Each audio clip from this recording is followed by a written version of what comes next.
Hi guys, Martin speaking, and this is the next instalment in our How to Play 40k series, and in this video we're going to look at vehicles.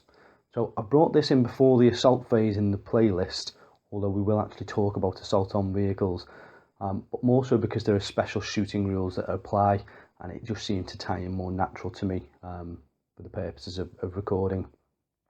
So there are lots of different types of vehicles, tanks, flyers, chariots, walkers. We'll go into the different types of them in just a moment. But ultimately, they all have a similar profile. So where your infantry models will have weapon skill, ballistic skill, etc., etc., your tanks are still going to have those. Also, your vehicles are still going to have those. But instead of wounds, they have hull points. And instead of strength and toughness, they have an AV, which is an armor value. So that's how strong the armor, I suppose, of the tank or the flyer or whatever it might be actually is. We'll get into what that means when we talk about assaulting vehicles or shooting at vehicles. When you're using a vehicle, they move in the same way or a very similar way to what infantry models do, in that they have a standard 6-inch movement, which we class as moving at combat speed. Or you can actually move 12 inches, but then you're classed as moving at what's called cruising speed. You can, of course, opt to remain stationary. Now, different types of movement affect the way we shoot our weapons. So if you remain stationary, then the vehicle can fire all of its weapons at its full ballistic skill. If you've moved at combat speed, so up to 6 inches, then you can fire one weapon at full ballistic skill, and the rest would make snapshots. So as we said in the shooting video, that means they need 6s to hit. If they're a blast or template weapon, you can't shoot them. Not using a snapshot anyway. If you move 12 inches, so you move, or up to 12 inches I should say, so if you move at cruising speed, then all your weapons are fired as snapshots, if they are allowed to be fired at all. That covers how the vehicles move. In the shooting phase, rather than shooting, and you can't run with a vehicle because it wouldn't make sense, so we call it moving flat out. You can elect to move a further 6 inches should you want to. Now, another way vehicles differ from infantry is they're not bothered by dangerous terrain. They're not slowed down by it, they can just go straight through it, but they do treat all difficult terrain as dangerous terrain. So if you start or end your turn in dangerous terrain, you must take a dangerous terrain test. So on the roll of a 1, your vehicle becomes immobilized unless it has some kind of save against it, being invulnerable save or whatever it might be. It might have a psychic power being cast on it. But you roll the dice, and on the roll of a 1, then your vehicle becomes immobilized and it has to stop instantly where it is then. So if you started the game in a crater, you would roll to come out of terrain. If you were then going to end in a separate piece of terrain, and I say separate, don't test twice in the same piece, then you would have to test again because you've entered a new piece of terrain, commonly known as parking test. You'll hear people on the battle reports now say, "Oh, we failed his parking test," because on a 1 he couldn't figure out how to drive through a wood. It's as simple as that.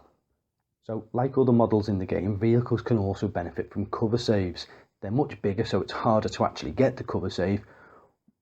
But as with anything, if the model is at least 25% obscured, whether that be by terrain or whether it be by other units, friend or foe, then the model is granted a 4+ cover save for being 25% obscured.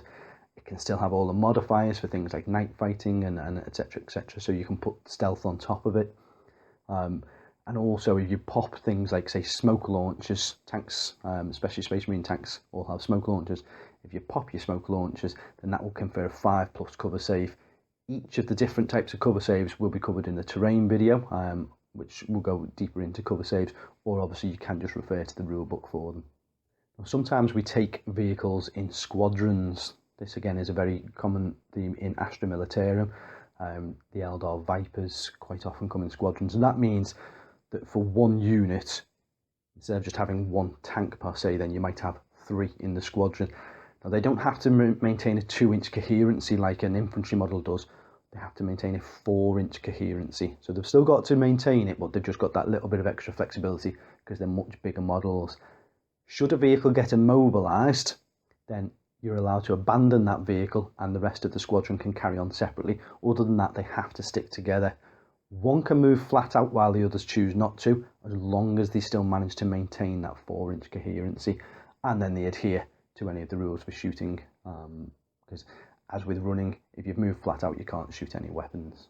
So how do our vehicles shoot? I'm not going to go through every different type of vehicle and what its arcs of shooting are. There are different things. There are pimple mounted weapons, there are side sponson weapons, there are turret mounted weapons. And actually this is one of the things that I do like about the rulebook, because it's very, very visual in how it shows you. So if you refer at this point, if you need to see what the arc of fire for your vehicle is, it's very, very clearly shown in the rulebook there. Arc of fire is something I've not talked about with infantry, because an infantry model can just turn around and he can shoot wherever he wants to. When we measure line of sight and we measure range for our weapons, we don't measure from the base of the vehicle, we measure from the barrel, the tip of the barrel of the gun, and that's where we take it. So a 45-degree fire arc is typically that. It goes forward, anything that falls under it can be shot, anything that doesn't fall under it can't be shot. But as I say, if you look into the rule book, that gives you really, really good illustration of how the firing arcs work. Once we've determined what weapons have got line of sight and are in firing arc, we now shoot them. Shooting attacks are exactly the same as what they are with the Marines, with the infantry models. So you'd still use your ballistic skill and however many shots the profile suggests that it has, or the template that it uses, and you still allocate your wounds from the front using the AP value, and etc, etc. So the shooting wise, they're exactly the same. The difference is when you're actually shooting at a vehicle, and that's where this video comes in. So the vehicle doesn't have a strength or toughness, the vehicle has an armor value. So whatever that armor value is, in effect, is its toughness. So the weapon that's shooting at a vehicle, you have the weapon strength plus 1d6, and that's going to be the strength of the attack to get through the armor. So if you've got a strength 6 weapon against a an armor value 10 vehicle, then you would need a 4 to cause what's called a glancing hit. Anything that falls short of the armor value has no effect whatsoever. It just bounces off the hull and doesn't do anything. We've then got two different types of effect that we can have. We can have glancing hits and penetrating hits.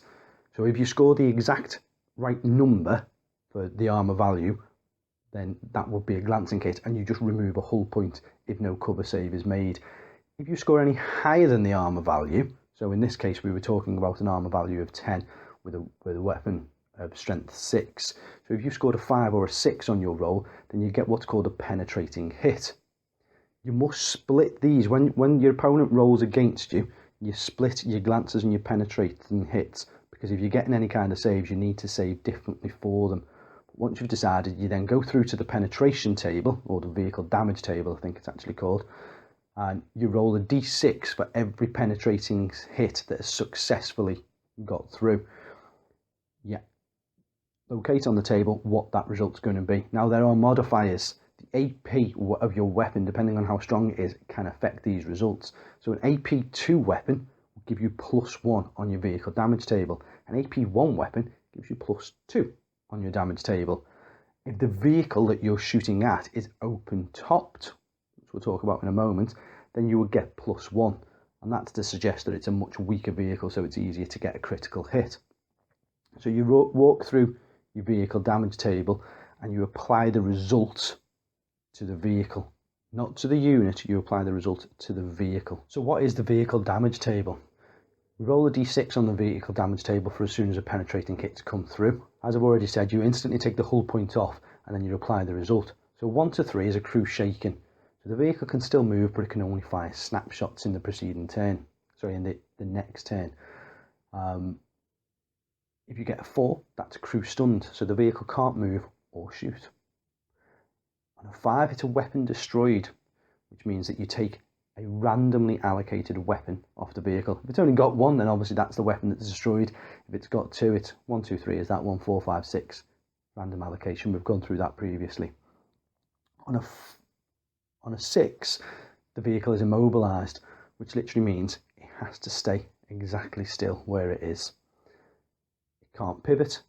Turret guns can still move, but it's still able to shoot. It just can't pivot, so it can only shoot in the direction that it's looking, unless I say it has a weapon that can move around.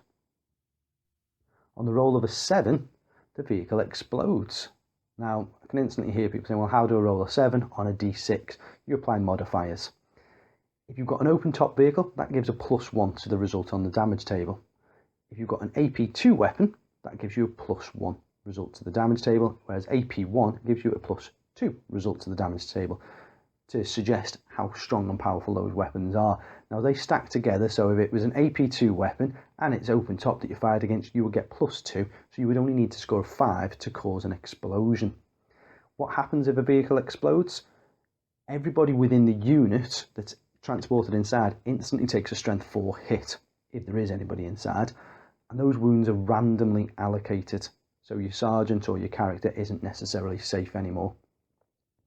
After the wounds have been resolved, you have to place the models entirely where the vehicle was. So the way I do it is I'll put 4 dice around the 4 corners of where the vehicle was, place the models inside. If for some reason you can't put all the models there within that space, then whichever model can't be placed is destroyed and you have to remove them from play, unfortunately.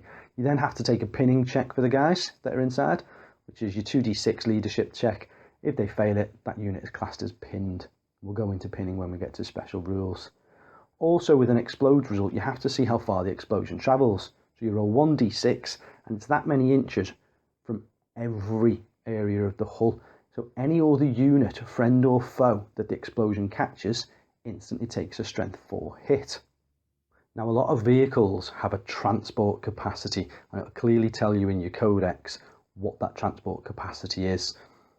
Now, you can move your vehicles along and you can embark and disembark. So if a vehicle moves 6 inches, then a unit can still get out. If it moves anything more than 6 inches, then you cannot disembark from a vehicle. If you want to embark on a vehicle, then your unit has to end its move within 2 inches of an access point.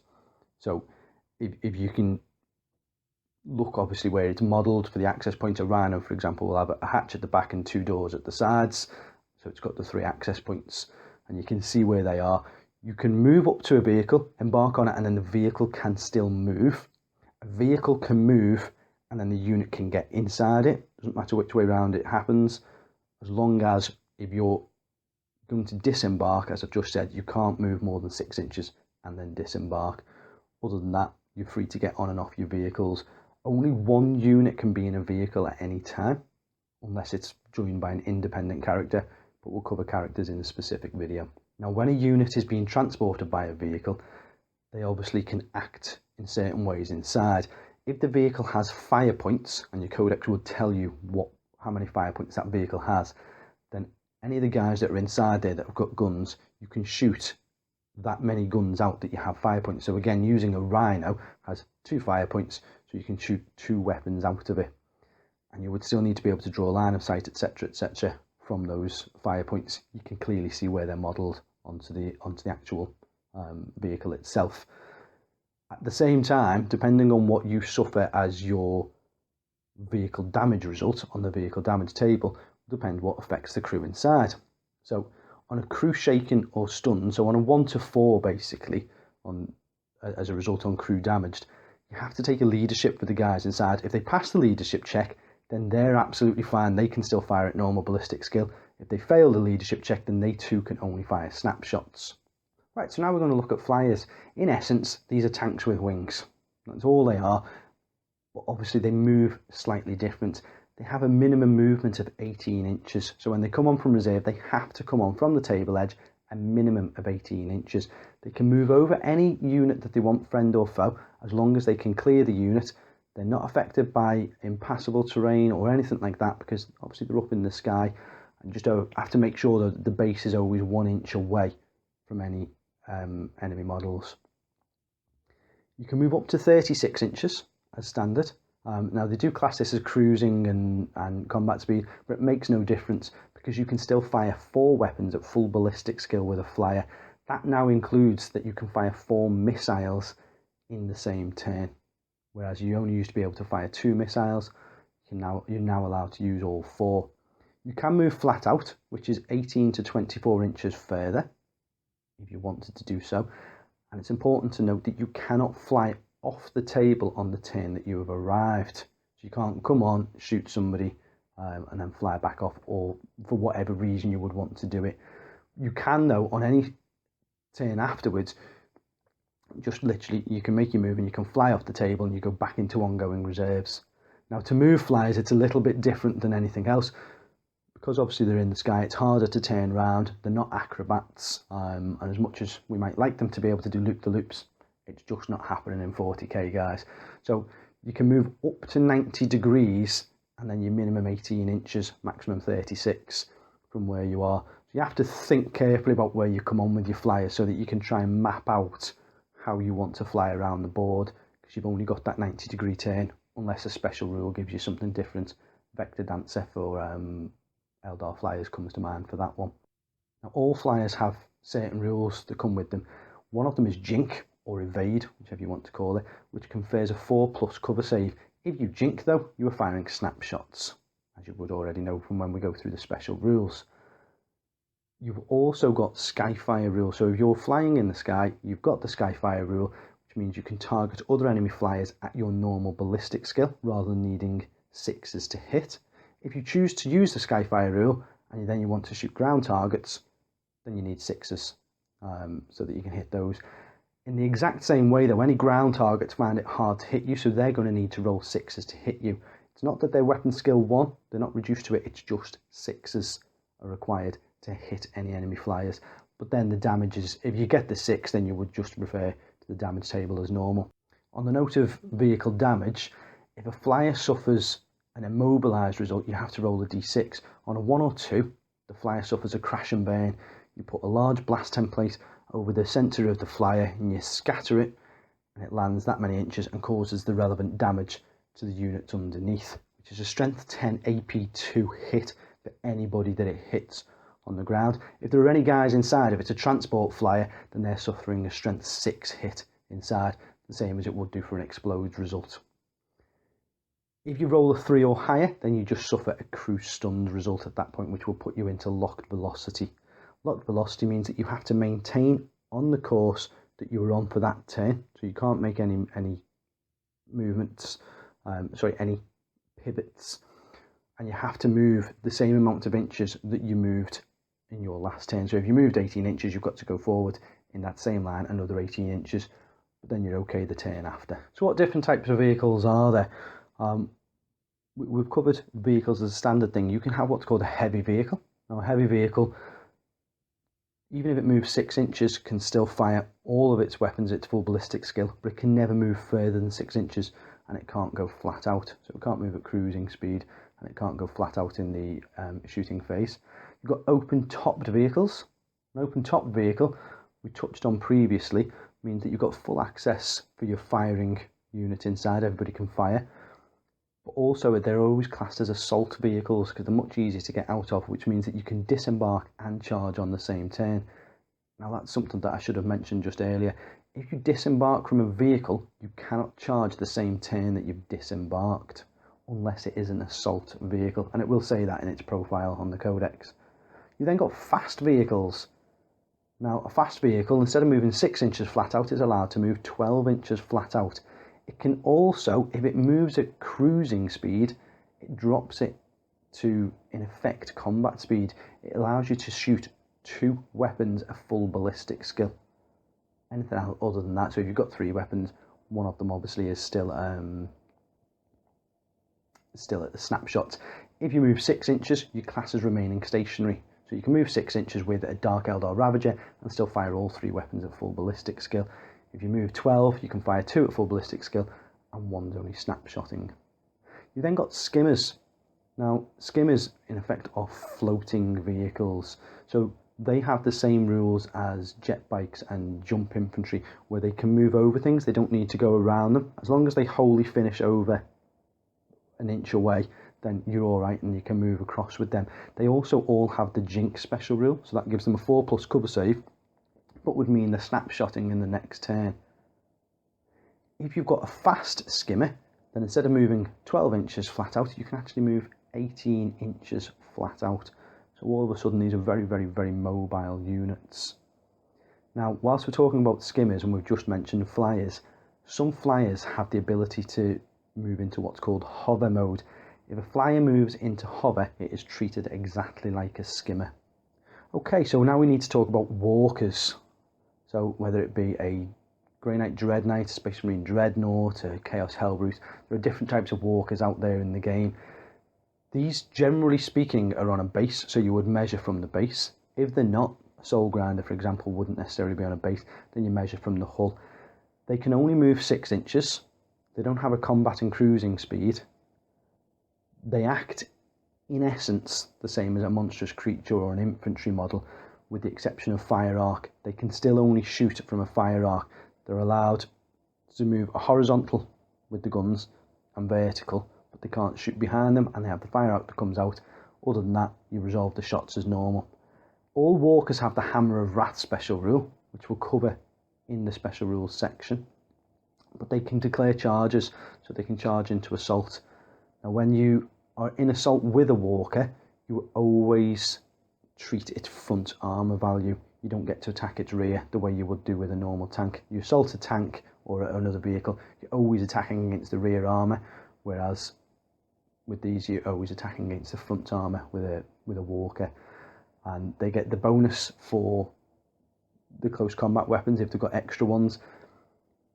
If they suffer an immobilized result, they can still fight in combat. All it does is reduces their attacks by 1. So as always, guys, my disclaimer coming up now is I'm not a rules expert and I didn't write these rules.